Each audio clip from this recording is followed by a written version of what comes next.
How you guys doing? Excellent. Doing okay. Good, good. Mm, I just got back from a Kaladesh draft. How'd you do? Uh, I was okay. Um, my deck was kind of vulnerable to stalls. I only got to play one match, unfortunately, but I opened the blue-red fast land, and that was basically what I cared about. Nice. Is that like saying your deck is vulnerable to like Uh, things? Biofrost here, letting everyone know that Geico has an I what was the word I used? You said spells.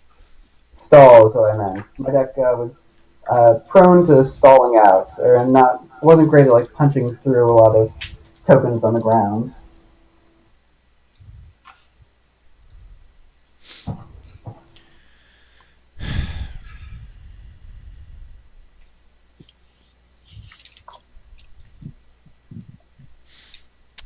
So I'll show this later, but basically what happened is your dungeon master tonight is secretly a 3-year-old in terms of like monster placement. Oh, that's fantastic.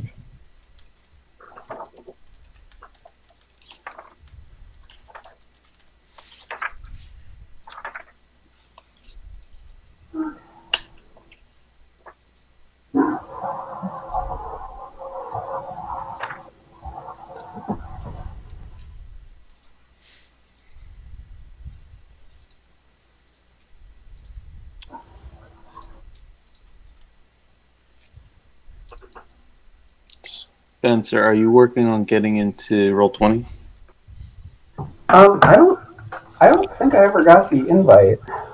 I sent it again, and in the email, like to your correct email, and in the email chain is also a joined link. There we go. Okay, got it. All right, good. Oh, hey, camera. That's cool. So Spencer, in your top right, mute. Click the mic to mute it, so it doesn't double transmit you. Because we're also going over Discord. There we go. Is that better? Yeah. So you should see a board, Spencer, where with a Samar yeah, good. Um, so is everyone ready to where ready to is like ready to listen to me explain what we're doing here and what we're like how this is gonna go? Yes. Yeah, I'm ready. So this is a one-shot adventure, but one-shot really means like this is one area. I think I'm gonna err on the side of time boxing this to like 10, 15. And if like we're happy with it and we want to go like future, that's totally fine.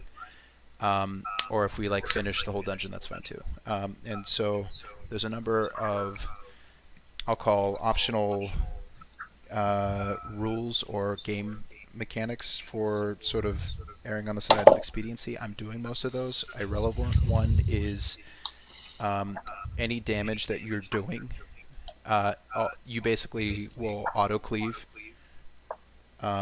Where damage that like Goblin A, like you kill him, like all the damage is going to carry over to everyone else. Nice. Like in range. And similar thing for spells, but basically on my judgment, what exactly that will mean. What you're going to see is like there's going to be a lot of tokens and stuff, so like you're going to actually be able to sort of hopefully get a sense like what's in range for whatever it is that you're doing. I only looked at your character sheets enough to make sure that like I know extremely generally what's going on. I'm going to take your word for it on whatever it is you say that you can do. And what we're going to do also is for both Frank and Spencer, every time I give you inspiration, you can spend it to get a random effect from like basically the effects that you asked me to give you, like I asked you to give me earlier. I will judge what exactly that means. You can also infer that I'm going to be giving inspiration, like relatively freely, but it's going to be mostly for cool idea or roleplay, or not like character building roleplay, but like instead of I attack the goblin, how about I swing from a chandelier and knock the goblin on his head with an ale tankard or something. That's sort of like what we're going for here. What if I try to stun the goblin by singing the Sia song Chandelier? That is permanent de-inspiration. Oh, Just right. permanent. All the time, always. Brandon, since we sort of went with a different thing, whenever someone misses you and misses you below some threshold, I will give you an option for some bonus that I will describe to you when the time comes. And that's sort of in keeping because like you're a fighter and such like that. Here we are now sort of, if there's no questions on that, we're going to sort of roll into like introducing what we are, who you guys are, and what we're doing here. You guys okay with all that so far? Mm-hmm. Cool. Yes. So, ladies and gentlemen, boys and girls, children of all ages, welcome to the semi-annual Death Derby Race, etc. / fun run / 5K / tote bag handout. I'm glad you've all shown up, and you probably don't know each other, but I'm here as your announcer to welcome you to this fantastic world of treats, dungeons, traps, and if you're very, very good, you might get something at the end of it. All right. So, speaking as the god in the scenario, you can safely assume you don't know each other, and you just showed up here, and you don't necessarily know how you got here, other than the fact that you did opt into this. So, take it away, guys. Hi, y'all. Hello. Are you also seeking glory and riches? I guess you could say that. Absolutely, and as much fame and blood as we can manage. I don't know about blood, but definitely looking for valuable things.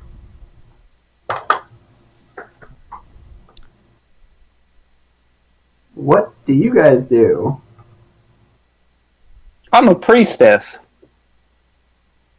Oh, okay. Who's your god? Have you heard of Joaquin?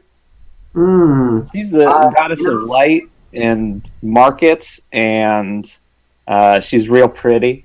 I think we get door-to-door missionaries for Joaquin sometimes. Oh, that's great to hear. I like how you sound like all the characters from the Book of Mormon. Your elder Carlin. Yeah, so my name's Klaus, and I come from a minor realm north of this Colosseum. I'm here for fame and glory and riches. Simple as that. And to test my mettle with my sword and shield. You look like a stout fighter. I'm wearing I have a shield and mail, by the way, and a mace. Hey, we're shield buddies. Yay. Yay. We all have shields. That's a nice shield you got there. Yeah, shield wall. Oh, I like your shield too, though. Well, thank you. Is that a euphemism? No. Now let's touch shields. I like that idea. We touch shields. We like shield bash. Is this like when you run up against each other and like jump into each other with your stomachs? Yeah. Shield. It's like That's after a touchdown in Yes. football. Okay. Got How you bro out? I try and do that. Are we going to get into the size of each other's shields or just the skill of the users? Listen, I think, you guys have very nice looking shields.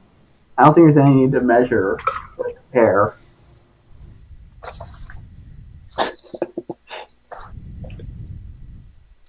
Well, so how does all this work? I've never done this before, and I can't seem to remember All right, so remember a voice signing up to over this, a but very crackly intercom interrupts you and say, "Well, I'm glad you asked, adventurer. So Whoa, remember, whoa. there is a time limit of exactly 2 hours for you to get as far as you can. Have you ever seen the television program Supermarket Sweep? It's like that, but with goblins and rubies." Hmm. I like the sound of this. Yes. I think we better get started. Yeah, I guess so. Sounds good.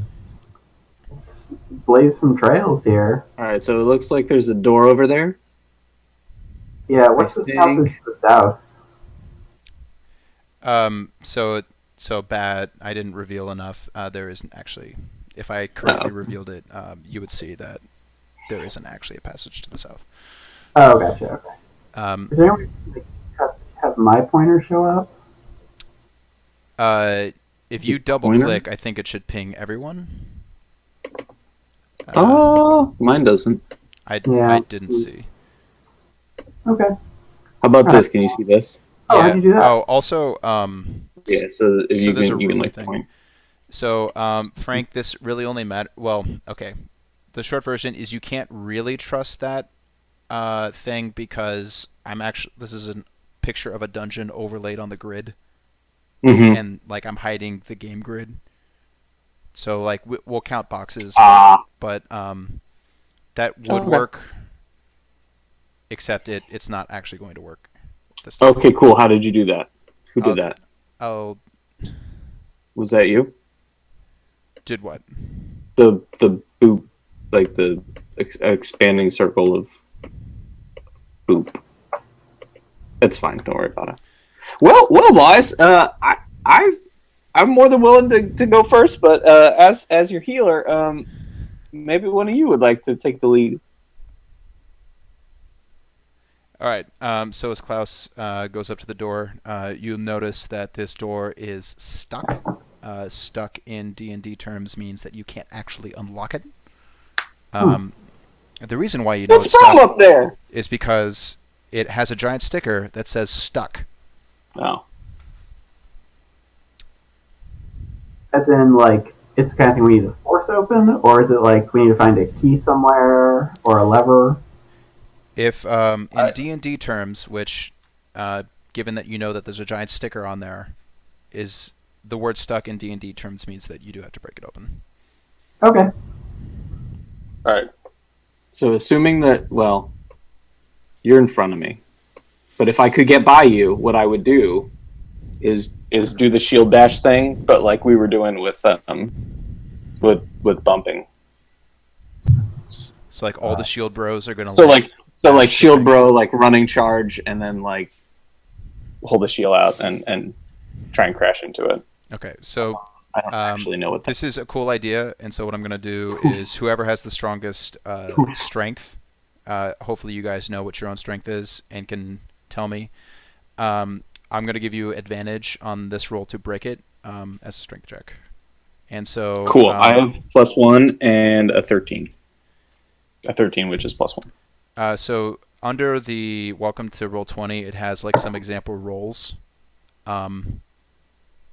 Hopefully that like makes relatively good sense. I can help roll some if you guys aren't super clear on it. The way we're going to do advantage is just like roll it again. Take the higher is how that works in D&D 5. So does anyone have stronger, better strength than +1? Yeah, +3. I have -1. Ooh. Yay. Well, I'll try this shield bash thing. Yes, shield bros. Oh yeah, so sorry, I was assuming that you guys actually did that already. Yes, I haven't used Roll20 before, so is there So if automatic you- back